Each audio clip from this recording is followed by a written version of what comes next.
رسايل رحمته حواليك، تابعها وخد أمل منها.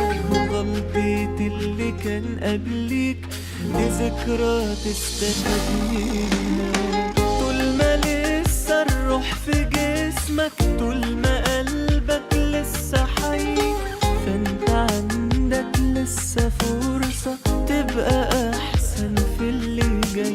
في الحياة من يوم ميلادنا واحنا أطفال في الصغر، من ساعتها اليوم وفاتنا كل يوم بنشوف عبر.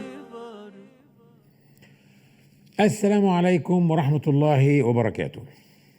وأنا طالب في المدرسة وطالب في الجامعة، ما كنتش متدين قوي يعني، ولكن قضية فلسطين كانت دايما بتهزني وموجودة في أعماقي. لو في مظاهرة بتدعم الانتفاضة كنت ببقى أول واحد يخرج فيها. لو في مؤتمر لدعم القضية الفلسطينية كنت ببقى أول واحد قاعد فيه أول صف. الجيل بتاعنا اتربى على أننا سنحرر فلسطين في يوم من الأيام، سواء متدينين أو غير متدينين. فلسطين قضية مستقرة في ضمير الجيل بتاعنا. الفرق هو أن المتدين بيقول فلسطين إسلامية، وغير المتدين بيقول فلسطين عربية، لكن الكل بيحلم بتحرير فلسطين. فلسطين احتلت رسميا كده سنة 48، وبعدها بسنة احتلت دولة إسلامية أخرى اسمها تركستان الشرقية، ودي دولة أكبر من مساحة بريطانيا وفرنسا وألمانيا وإيطاليا مجتمعين مع بعض. النهاردة الصين بتفرغها من مضمونها الإسلامي وغيرت اسمها الشينكيانج، يعني الحدود الجديدة اللي هي بيسكن فيها الأيغور. يعني الصين نفسها بتعترف انها ضمت جزء جديد، بينما بعض المضللين في العالم العربي بيبرروا الاضطهاد اللي بتعمله الصين لمسلمي الأيغور، ودول سكان تركستان الشرقية الأصليين. والإعلاميين العرب المجرمين بيدعوا ان دول انفصاليين، ولا كأن دي كانت دولة مسلمة مستقلة حتى وقت قريب، حتى سنة 1949. السنة الماضية بقى في 2019 الهند ضمت كشمير المسلمة رسميا، خلاص ألغت معاهدة الحكم الذاتي. احنا في 70 سنة فقدنا 3 بلاد لصالح إسرائيل والصين والهند. أنا بتكلم عن البلاد اللي فقدت فيزيكالي، يعني مش البلاد اللي مسيطر عليها سياسيا، لا، أنا بتكلم على البلاد اللي ابتلعت بالفعل وبيتم تغيير هويتها الإسلامية. نرجع بقى لفلسطين. السؤال: هل سنحرر فلسطين؟ يا جماعة، فاقد الشيء لا يعطيه. حتى نحقق الحرية لبلد من البلاد يجب ان احنا نكون احرار اولا. شعوبنا العربية تملك المال وتملك الثروة، ولم تستطع تحقيق اي شيء على مدار عشرات السنوات، لا لفلسطين ولا لنفسها، لا تقدم على الصعيد السياسي ولا رخاء لشعوبها ولا عدل ولا حاجة. ده يقودني اني اكلمكم بقى عن رأي المفكر الجزائري مالك بن نبي، صاحب المقولة الشهيرة: المشكلة ليست في الاستعمار، بل المشكلة في القابلية للاستعمار. مالك بن نبي يرى أن هناك عالم الإنسان وما عنده من أفكار، وعالم الأشياء وما فيها من إمكانيات وثروات. خلاص، عالمين: إنسان وأفكاره قصاد أشياء وإمكانيات. لو تخيلنا أن احنا أخدنا شعب متقدم من دولته، زي مثلا اليابان، خدنا الشعب الياباني ووضعناه في بلد كلها غابات وما فيش فيها كهرباء ولا طرق ولا مدارس ولا جامعات ولا حاجة خالص، وخدنا الشعب البدائي من هذه الغابات وضعناه في اليابان بكل مدارسها وجامعاتها ومستشفياتها ومطاراتها. خلال سنوات ستصبح الدولة البدائية دولة من الدول المتقدمة، وخلال شهور ستصبح اليابان دولة متخلفة. إذن الإنسان أهم من الأشياء.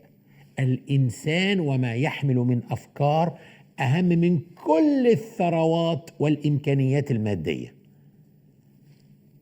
من مشاكلنا الكبرى بقى إننا أمة مستهلكة ولسنا أمة منتجة، والأخطر هو إن إحنا بنستهلك الأفكار أيضا وليس فقط الأشياء.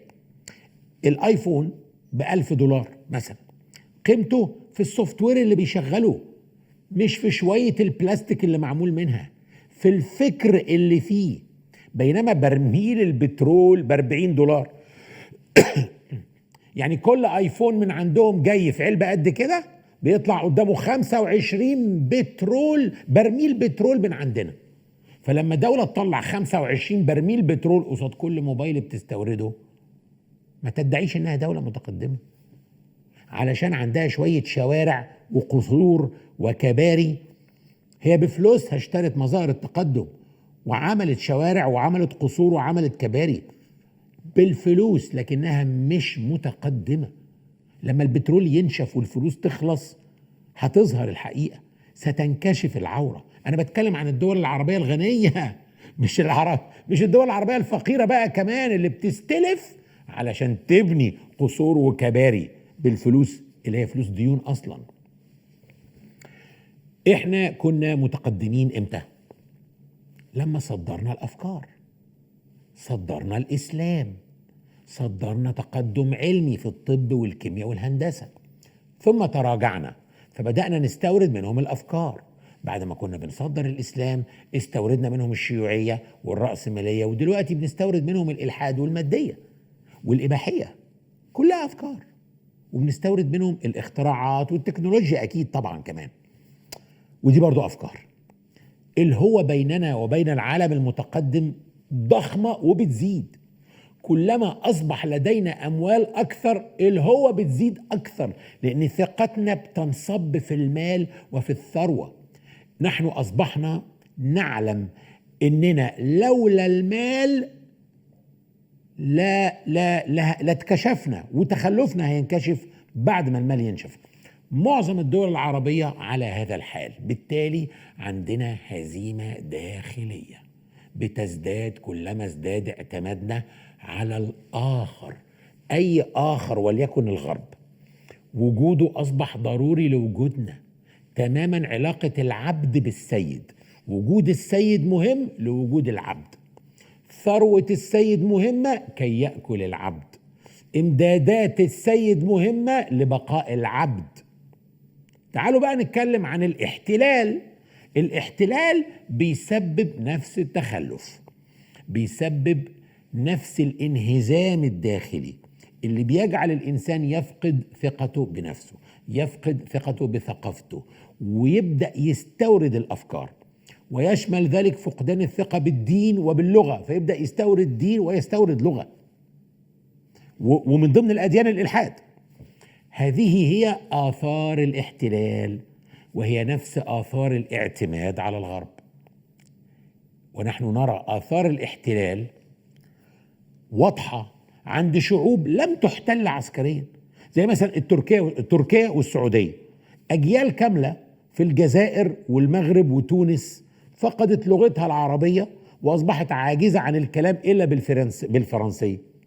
ده عشان كان في احتلال. طيب وكتير من الشباب السعودي فقد لغته ليه؟ مش عارف عربي وبيتكلم انجليزي ولغته مكسرة في العربي ليه؟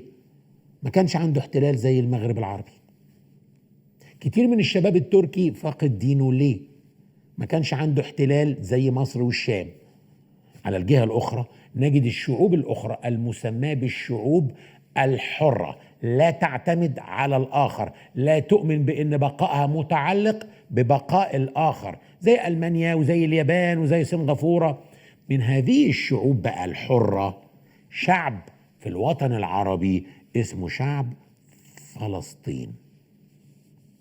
شعب فلسطين شعب حر لأنه كافر، كافر بأمريكا، كافر بالاتحاد الأوروبي، كافر بالجامعة العربية، كافر بمجلس الأمن، كافر بالجمعية العامة للأمم المتحدة، مؤمن بالله بس وحده.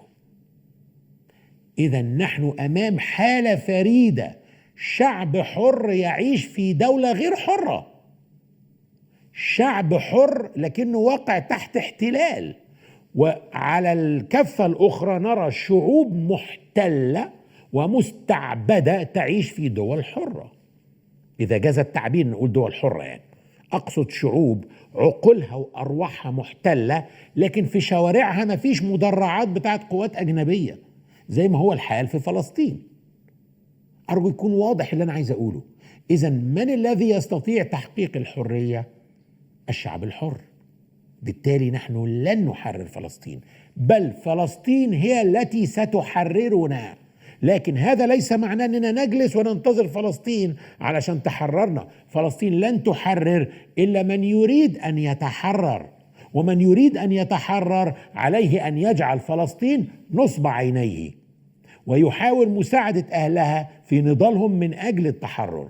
في رأيي هذا هو ما سيحدث. فلسطين ستحرر نفسها وتحررنا.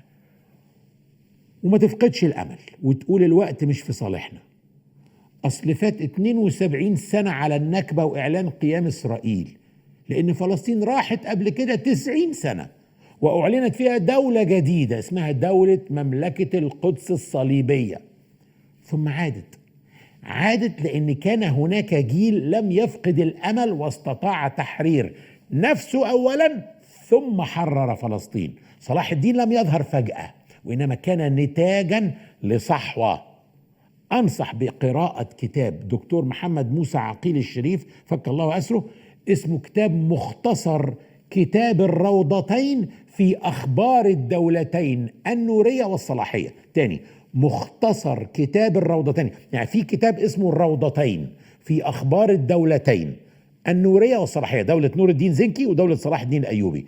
دكتور محمد موسى عقيل اختصر كتاب الروضتين، فأنا أنصحكم بقراءة كتاب الدكتور محمد موسى مختصر كتاب الروضتين في أخبار الدولتين النورية والصلاحية. وسأضع رابط لتنزيل نسخة PDF أسفل هذا الفيديو على اليوتيوب بإذن الله.